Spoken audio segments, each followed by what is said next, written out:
What's going on, guys? It's your boy RandomGuyKev here, and I'm here to do another video for you guys. This one's in regards to HopUp.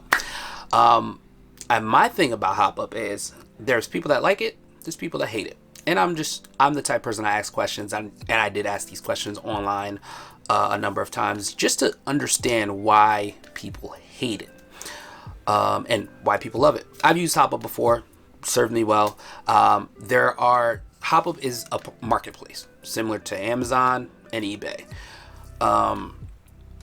It's literally a middleman for anything that you do. I mean, at some point you can just go to a regular forum like Craigslist and just exchange shit through there without knowing. But like in the same way, unlike Amazon, where eBay, you could get scammed. Same exact thing. You can get scammed off HopUp. That's but a lot of the responses I got were great app, very scammy. It's good. It's a smart way to sell stuff. Very scammy. I don't like it because I got scammed on it. Really useful.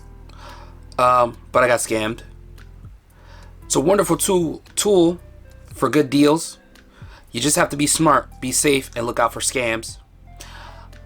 I mean, you get where I'm going with this. HopUp is literally like eBay. It's the same concept.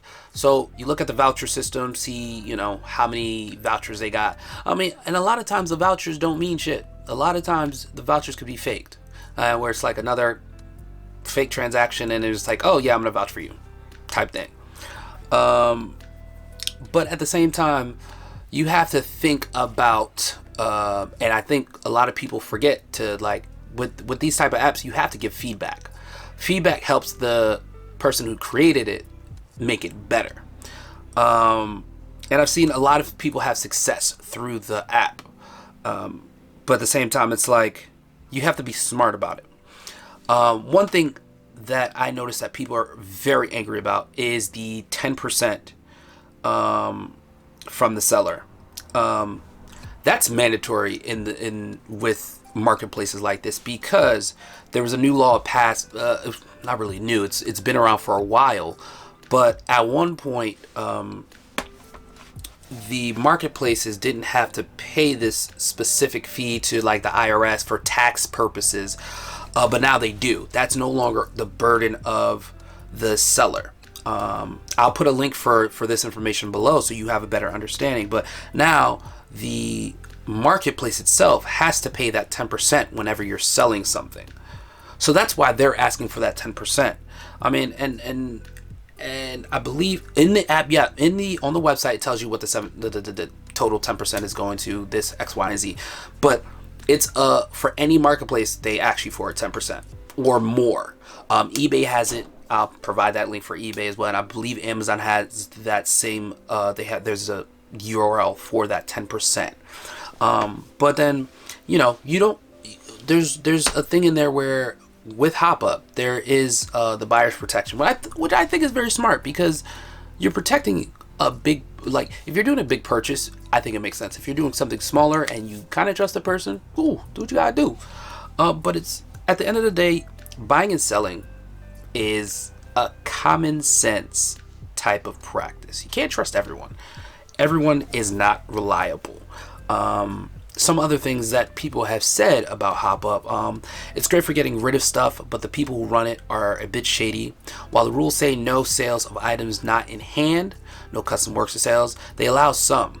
There are custom Kydex sellers that are obviously offering items that they don't have in hand. There are techs offering to do custom builds, custom gearboxes, etc.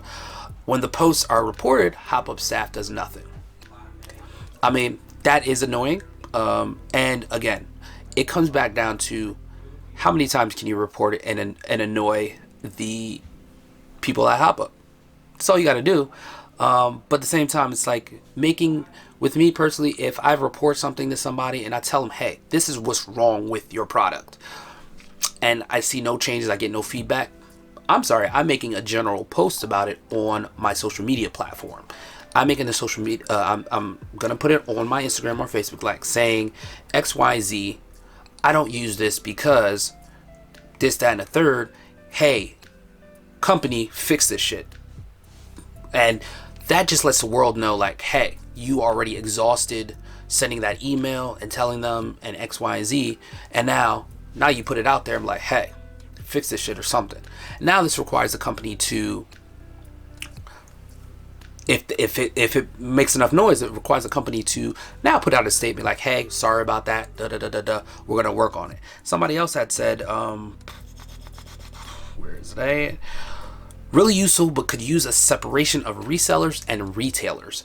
And I know some companies actively like sell stuff on HopUp, and I think that's a different. I feel like you need a business package of some sort on there. But I mean, you want to be able to trust an application like this and the people that are behind it, as far as when you report something, they genuinely look at it and be like, how can we resolve this, and let the person know. And it's all about communication at the end of the day. Like, okay, hey, we saw your report, we've resolved it, here's the results of it, and we'll take it from there. With me personally, with buy sell trades, I know a lot of people love forums, using regular forums. I just have trust issues when it comes to spending an X number amount of money on a product from someone. If we're not linking up, let's link up. Let me shoot this thing before anything, and then like let's go. Like, I'll give you the money. With the that's one of the pieces. The one piece I do like about HopUp is the buyer protection, because if it doesn't work as expected, you can send that shit right back and get your money back. That's it. Like, I get it.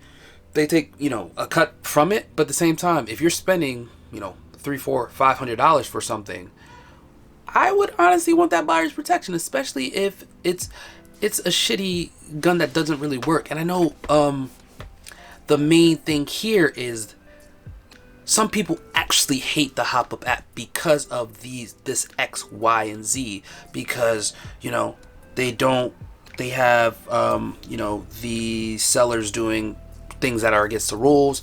People don't like the buyer protection. People don't like the 10%. But then there's people that hate the people on HopUp because of their experience with the buy sell piece. They didn't get their product, they got scammed. But that's kind of what you fell into. It's HopUp is the same thing as eBay. Go ahead and use eBay if you think that's not going to happen, because it's going to happen everywhere you go. And be mindful of the people you're dealing with.